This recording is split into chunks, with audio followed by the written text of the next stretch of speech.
Bab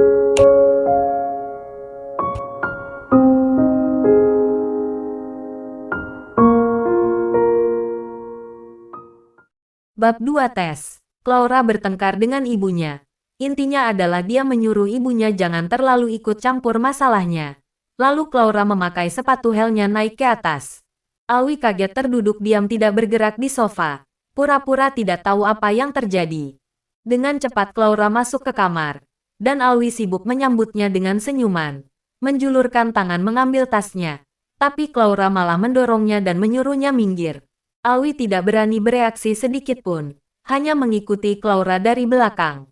Claura mengabaikannya, dan langsung pergi ke kamar mandi untuk mandi.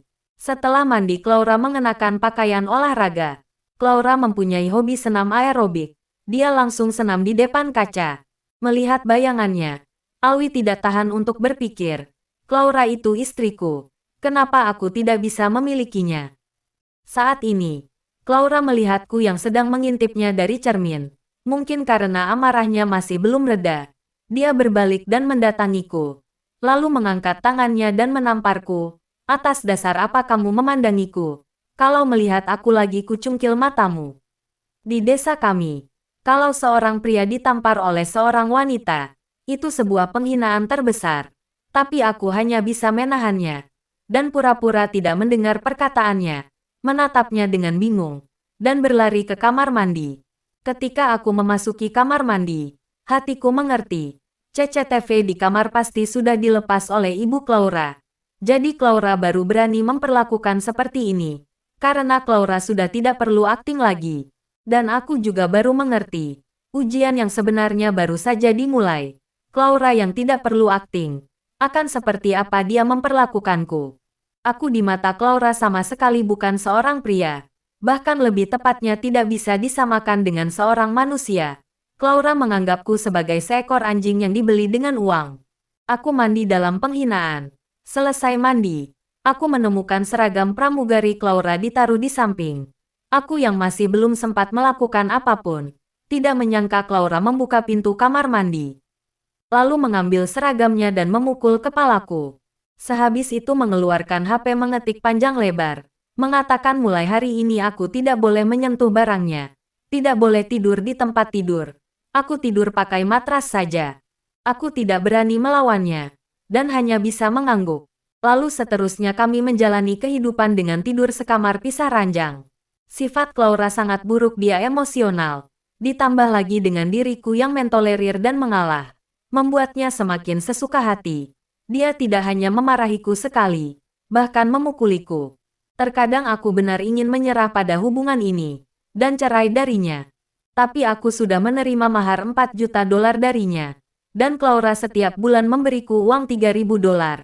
Aku benar-benar tidak rela melepaskannya. Terkadang aku juga menghibur diriku. Pergi bekerja di luar melakukan pekerjaan kotor. Susah payah bekerja keras gaji sebulan hanya ribuan dolar. Tapi di sini aku hanya perlu sabar menahan emosi sudah bisa mendapatkan gaji sebulan. Tunggu ketika aku mempunyai kesempatan yang bagus. Aku akan keluar dari rumah ini. Mau dipukul mau dimarah aku bisa menahannya. Tapi ada satu hal yang membuatku tidak bisa mentolerirnya. Waktu itu ketika pukul 11 malam. Aku yang sudah tidur di lantai. Tiba-tiba mendengar HP Claura berdering. Dia mengira aku tidak mendengarnya. Dan tidak mencegah aku mendengarnya langsung mengangkat telepon mengatakan, "Sayang, akhirnya kamu pulang juga ya.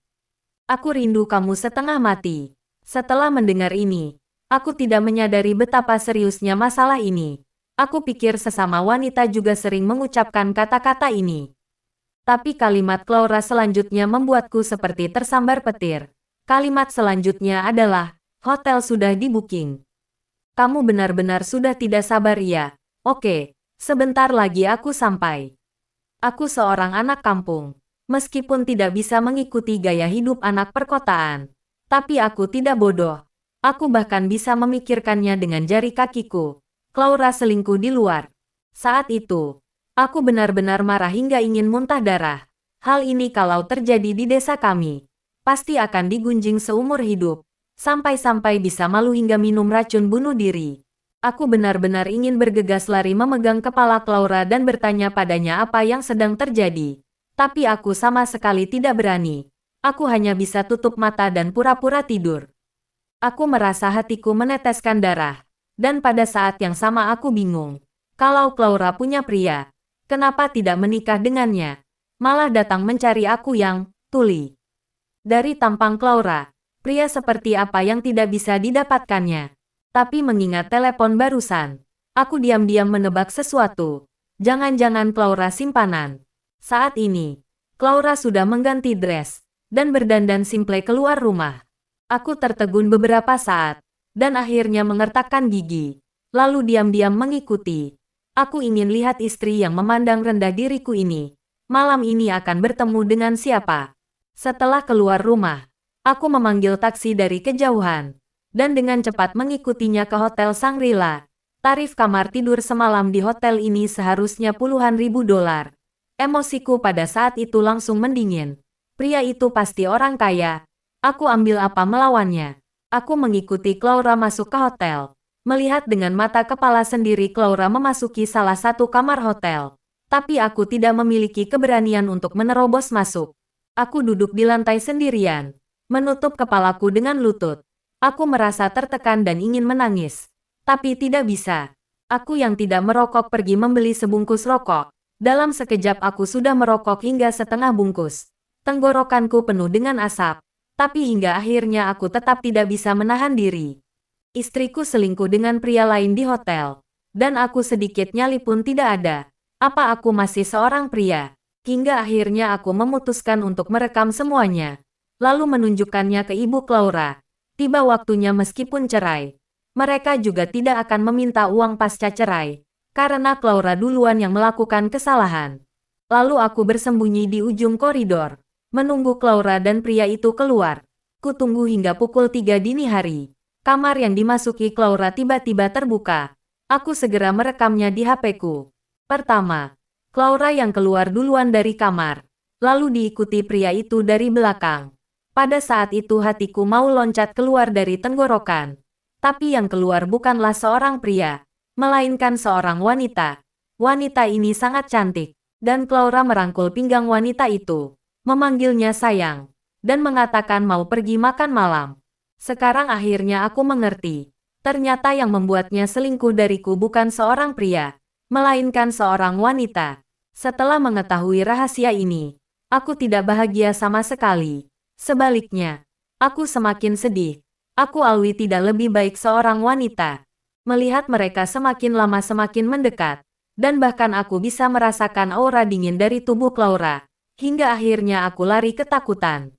Aku berlari beberapa kilometer di jalan dalam satu tarikan napas. Hingga keringat banyak.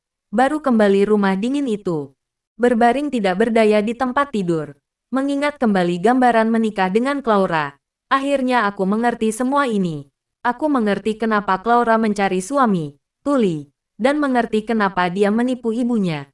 Ternyata Claura sama sekali tidak menyukai laki-laki. Apa yang harus kulakukan? Anggap tidak terjadi apa-apa, atau membongkar topengnya, dan mengakhiri pernikahan ini. Tapi pada akhirnya, aku memutuskan untuk menahannya. Aku harus mencari jalan keluar untuk diri sendiri. Baru menyelesaikan masalah pernikahanku dengan Claura. Lalu, beberapa hari kemudian, Claura melakukan sesuatu yang membuatku benar-benar marah.